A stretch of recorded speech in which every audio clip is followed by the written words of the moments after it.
Financial services के YouTube channel में मैं सी राकेश रोशन आपका हार्दिक अभिनंदन स्वागत करता हूँ। आइए आज एक छोटा सा टेक्निकल पॉइंट डिस्कस करेंगे।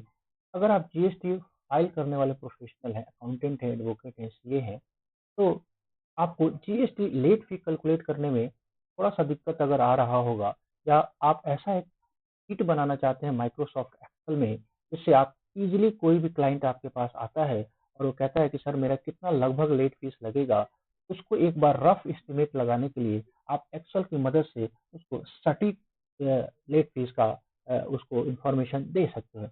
आइए एक छोटा सा टॉपिक आज आपके लिए लेकर आए हैं। थोड़ा सा वीडियो लंबा हो सकता है, अगर लास्ट तक देखेंगे तो आप खुद से प्रिपेयर कर लेंगे कि जीएसटी लेट फी कैलकुलेटर कैसे आपका माइक्रोसॉफ्ट एक्सेल में वर्क करता है। आइए इस छोटे से टॉपिक को डिस्कस करते हैं डिटेल में। Let's begin the topic.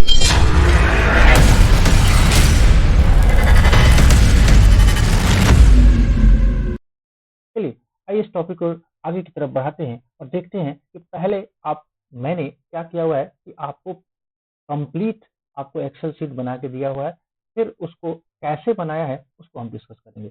आइए जैसे आपको व्यू हो रहा होगा, देखिए सबसे पहले प्रॉब्लम को फेस करिए। अगर मैनुअली कैलकुलेट करने हम बैठे तो जुलाई 2017 से अभी तक जितना भी डेज है वो काउंट करने में हमारी हालत खराब हो जाएगी। तो इसलिए माइक्रोसॉफ्ट एक्सेल की मदद लेते हैं। देखिए हमारे पास एक शीट बन के तैयार है। जैसे आज 23 फरवरी 2021 है, तो आज का डेट यहाँ पे आ रहा है और जुलाई 2017 का रिटर्न का ड्यू डेट हम मान के चलते हैं, अभी 20 अगस्त था। ये मान के आप चले तो हर महीने की अगले 20 तारीख से पहले हमको रिटर्न फाइल करना होता है। तो नंबर ऑफ डेज कितना काउंट होगा, लेट सपोज नील का रिटर्न भी है तो 20, और 20 के हिसाब से अगर मल्टीप्लाई करेंगे आप तो काफी 24,000 के आसपास आएगा। लेकिन आपको मालूम है मैक्सिमम लेट फीस जो है वो 10,000 लगती है। तो कैसे इस सीट को कैलकुलेट हम कर सकते हैं। लेट सपोज दैट अगर ये सारे को हम एक बार कैलकुलेट करने का कोशिश करें अभी तक फरवरी 2021 तक, तो कैसा ये सीट आपको निकल के आएगा। राइट, तो देखते हैं इसको एक एक स्टेप को हमने कैसे इसमें फॉर्मूले को इंसर्ट किया हुआ है, उसको थोड़ा सा बारीकियों से देखेंगे। आप क्या क्या प्रॉब्लम फेस हो सकता है फॉर्मूला को इंसर्ट करने के टाइम में भी, वो भी हम एक बार देखें। राइट, देखिए एक बार हमारे पास ये डेटा निकल के आ रहा है। सबसे पहले अगर हम एक फ्रेश शीट ले तो हम आपको तो और डिटेल में बताने का कोशिश कर सकते हैं। राइट, चलिए हम एक बार सारा का सारा डिलीट कर लेते हैं स्टार्टिंग से। सपोज दैट स्टार्ट से लीजिए कि ये है हमारे पास डेट आज का। राइट, हम इसको यहाँ पे डिलीट करते हैं। राइट, और अगर आप डेट हम डाल लेते हैं 23 फरवरी 2000, राइट, आ तो गया, ठीक है, यहाँ तक भी कोई इशू नहीं है। लेकिन कल आप जब बैठोगे आप 24 तारीख को, तो फिर से आपको 24 तारीख को डेट डालना पड़ेगा, फिर 25 को तो 25 का। इसका एक शॉर्टकट सॉल्यूशन है कि आप यहाँ पे डेट मैनुअली नहीं डाल के, यहाँ पे जो है आप डेट मैनुअली नहीं डाल के हम क्या करें, एक फॉर्मूला का यूज करें। बहुत ध्यान से देखिएगा, हम यहाँ पे इसको हम डिलीट कर देते हैं और यहाँ पे एक फॉर्मूला लगाने की कोशिश करते हैं। Equal to TODAY today bracket equal to today TODAY today और ब्रैकेट क्लोज करके इंटर दबा दोगे आप, तो 23 फरवरी मतलब आपके सिस्टम में जो डेट होगा वो डेट रीड कर लेगा माइक्रोसॉफ्ट एक्सेल। अब इसका कमाल ये होगा कि जब आप कल इस फाइल को ओपन करोगे, कल मतलब 24 फरवरी को, तो यहाँ पे डेट जो है ऑटोमेटिकली वो 24 फरवरी दिखाएगा। राइट, एक कमाल यहाँ पे हो गया। दूसरा, यहाँ पे आपको एक 10,000 का अमाउंट डाल देना है। इसलिए मैंने डाला हुआ है बिकॉज आपका मैक्सिमम जो लेट फीस है किसी भी मंथ का वो 10,000 से ज्यादा नहीं हो सकता। और यहाँ पे मैंने सम लगाया हुआ है, वो सम आपको फॉर्मूला आता होगा, ये सम पूरा जितना लेट फी होगा उसका टोटल, ताकि हम अपने किसी को, अपने क्लाइंट को ये बता पाए कि आपका लेट फीस का कितना लगभग आपका अमाउंट बनता है। राइट, चलिए अब आते हैं यहाँ पे जुलाई 2017। एक बार हमको यहाँ पे लिख लेना है जुलाई 2017 और इसका ड्यू डेट अगस्त 2017। अगर मान लेते हैं आप फ्रेश से आप कल इसको कैलकुलेट करने का कोशिश करेंगे, तो हम एक बार इसको हम डिलीट करके आपके सामने बता देते हैं कैसा ये बनेगा। राइट, चलिए हम यहाँ पे हम इसको कर देते हैं डिलीट। राइट, अब जैसे ही हमने डिलीट किया यहाँ पे सारा डेटा हट गया। मान लेते हैं जुलाई 2017 है, अगस्त 2017 है। अब एक एक करके या तो आप सितंबर 2017 टाइप करो, राइट। या एक्सेल में एक शॉर्टकट है कि आप 2 सेल को सेलेक्ट कीजिए और इसको ड्रैग कर दीजिए, ड्रैग करके ले आइए जहाँ तक इच्छा है आपकी, जहाँ तक आपकी जरूरत हो। चलिए मार्च 2021 तक आ गया जी। चलिए मार्च 2021 तक का आ गया हमारे पास, ड्रैग करके आप एक बार चेक कर सकते हैं। जुलाई, 17, सितंबर, अक्टूबर, राइट। चलिए अब हमारे पास ड्यू डेट है। ये मान के चलते हैं प्रिजप्शन कि हमारा 20 अगस्त का डेट एक बार चल रहा है। एक बार मैनुअली हम लोग को चेंज करना पड़ेगा, क्योंकि कभी कभी जीएसटी में 20 की जगह 22, कभी 23, कभी 27, कभी 30 तारीख डेट एक्सटेंड हुआ है। लेकिन यहाँ पे एक बार शॉर्टकट में समझने के लिए हम ये मान के चलते हैं कि जुलाई का जो डेट है वो अगस्त को 20 तारीख को है, राइट। अब 20 अगस्त है, 20 सितंबर है। वैसे ही यहाँ पे या तो आप एक बार मैनुअली टाइप कर सकते हैं 20 अक्टूबर 2017, या इसके लिए भी एक बार दोनों सेल को आप सेलेक्ट करेंगे और इसको भी आप कर लेंगे टैग नीचे तक, राइट। यहाँ पे बस चलिए ड्यू डेट आपके पास निकल के अभी आप एक बार चेक कर ले, देख रहे हैं 20 सितंबर 20 अक्टूबर, राइट। चलिए यहाँ पे अब एक बार फॉर्मूला हम लगाते हैं। ये कैसे तेज ऑफ कैलकुलेट करता है गैप। हाथ से अगर कैलकुलेट करोगे, चलो करने को तो कर सकते हैं कि जुलाई का 20 अगस्त है, आज है 23 फरवरी, हाथ से कैलकुलेट करोगे तो 1283 आएगा। लेकिन हम क्या करते हैं, यहाँ पे एक फॉर्मूला का इंसर्टेशन करते हैं। मान लेते हैं इक्वल टू, सीधे साइन लगाएंगे और हमारे पास आज है 23 फरवरी, 23 फरवरी में से 20 अगस्त 2017 काउंट करिए, 1283 आ गया, राइट। चलिए 1283 तो आ गया। अब इसको हम कंट्रोल करके यहाँ पे कंट्रोल पेस्ट करेंगे तो यहाँ पे एरर आ गया, ठीक है आप, एरर आ गया। क्योंकि ये सेल जो रेफरेंस कर रहा है, अगर F2 बटन दबा के देखोगे आप, ये है यहाँ पे B4 में से और C2 में से माइनस करने लगा, C2 माइनस B4 करने लगा माइनस, जो कि गलत है। जबकि करना चाहिए था इसको कायदे से क्या, C1, राइट। तो हाथ से अगर मैनुअली कैलकुलेट करना पड़े फिर से दिक्कत हो जाएगा। तो हम क्या करते हैं, इसका भी एक जुगाड़ है या इसका भी एक रेमेडी है। यहाँ पे आप F2 बटन दबाएंगे, यहाँ पे सेल आ जाएगा और इस सेल को, C1 सेल को हमको फ्रीज करना है। C1 सेल को फ्रीज करना है क्योंकि हमारा जो आज का डेट है वो C1 सेल में ही पर्टेन कर रहा है, यहाँ पे 23 फरवरी में पर्टेन कर रहा है। तो हम क्या करेंगे, इसको, इस सेल को हम सेलेक्ट करेंगे और अपने कीबोर्ड से F4 बटन दबा देंगे। जैसे ही F4 आप बटन दबाओगे तो C के पहले डॉलर साइन और 1 के पहले डॉलर साइन आ जाएगा। तो मतलब ये सेल हो गया फ्रीज। सेल जैसे ही फ्रीज हो जाएगा तो आप कॉपी पेस्ट जब करोगे, यहाँ से कंट्रोल C करके यहाँ पे कंट्रोल V करोगे, तो ये जो है आप देखिए यहाँ पे कमाल, यहाँ पे C1 सेल गड़बड़ नहीं हो रहा है। एक बार हम करके दिखा देते हैं। ये सारा अगर डिलीट कर लेते हैं हम लोग, बात डिलीट कर लिया हमने, राइट।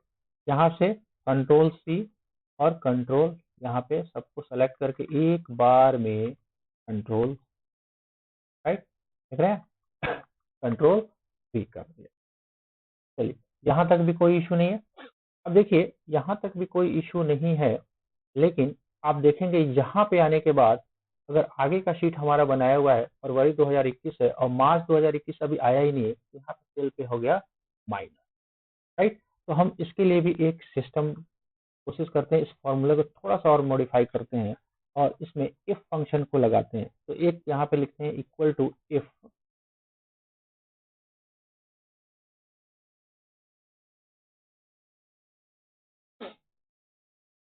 $C$1 माइनस B6 कितना है, ग्रेटर देन या less than zero, less than zero है, देन या ऐसा लगा लेते हैं ग्रेटर देन जीरो है, देन आपका काम करेगा यही वाला C1 माइनस B46 यहाँ पे जो है, इसलिए हम कर रहे हैं। फिर से हम इसको भी क्या करेंगे, डॉलर साइन लगा के C1 को हम कर लेंगे F4 दबा के फ्रीज, अदरवाइज हो जाइए जीरो। ध्यान से देखिए, राइट, देखिए एक बार ध्यान से देखिए। इस फॉर्मूले को हमने क्या किया, इफ फंक्शन का यूज किया।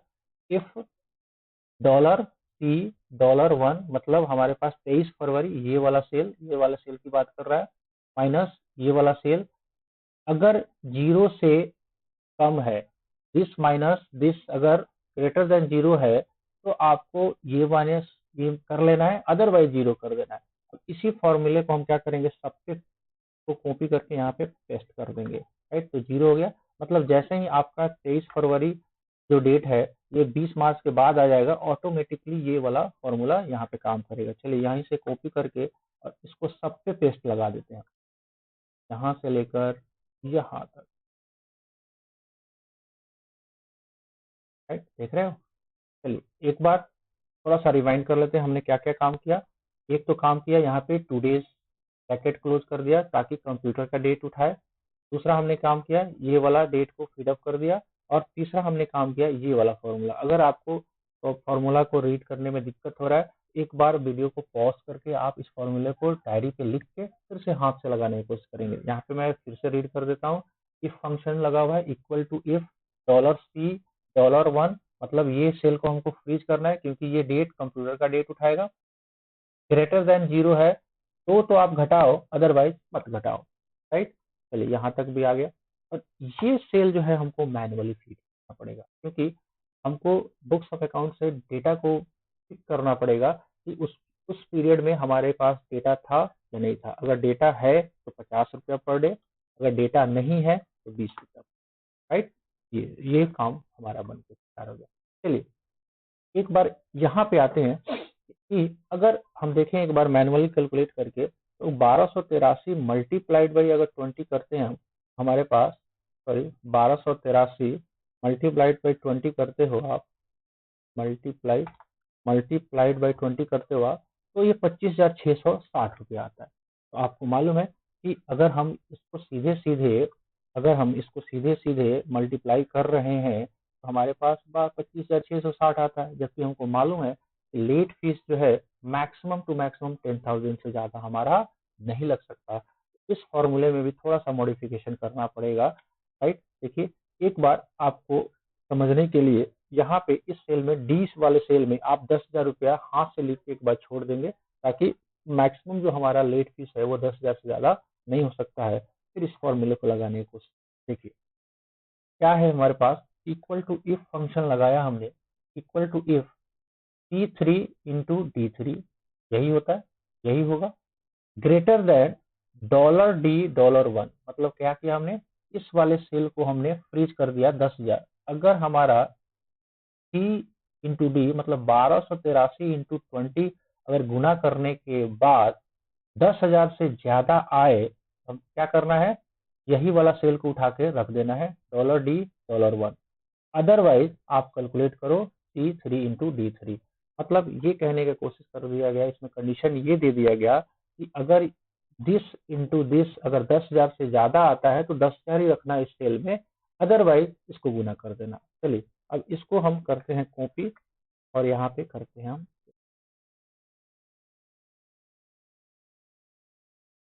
राइट। अब यहाँ पे कैलकुलेट करके देख लेते हैं। मान लेते हैं अगर आपका 10,000 से ज्यादा आ रहा है तो क्या सीन बनेगा। अब यहाँ पे देखिए 34 दिन है, यहाँ पे 20 से मल्टीप्लाई करते हैं तो 680 आ गया, राइट। देख रहे हैं आप, तो ये फॉर्मूला वर्क कर रहा है। मतलब हमारे पास अगर लेट फी 10,000 से कम है तो कम वाला लिखेगा, अदरवाइज 10,000 लिखेगा, राइट। देखिए अब जहाँ पे एक बार और कहीं कहीं डाल के देख लेते हैं, यहाँ पे 20 डाल के देखते हैं। देखिए 10,000 ले लिया, मतलब 765 इंटू 20 कितना हो जाएगा, अगर मैनुअली कैलकुलेट करके देखेंगे आप, this into this, this into, right. तो 15,300 इसको रेस्ट्रिक्ट करेगा 10,000। तो ये फॉर्मूला है आपका एक्सेल में। आप एक्सेल का यूज करके जीएसटी लेट फी कैलकुलेटर का यूज कर सकते हैं। एक बार फटाफट रिमाइंड कर लेते हैं। यहाँ पे आप equal to today bracket close का साइन लगा देंगे। यहाँ पे आपका जो मंथ है रिटर्न का उसका ड्यू डेट है। नंबर ऑफ डेज में भी फॉर्मूला ये वाला फॉर्मूला आपको काम करेगा। चलिए तो कैसा लगा वीडियो आप मुझे कमेंट में लिख के जरूर बताइएगा। अगर किसी को पर्सनली इस रेडीमेड एक्सेल की जरूरत होगी, मुझे आप कमेंट बॉक्स में अपना ईमेल आईडी ड्रॉप कर दीजिएगा। मैं उस ईमेल आईडी पे ये शीट को आपको मेल कर दूंगा।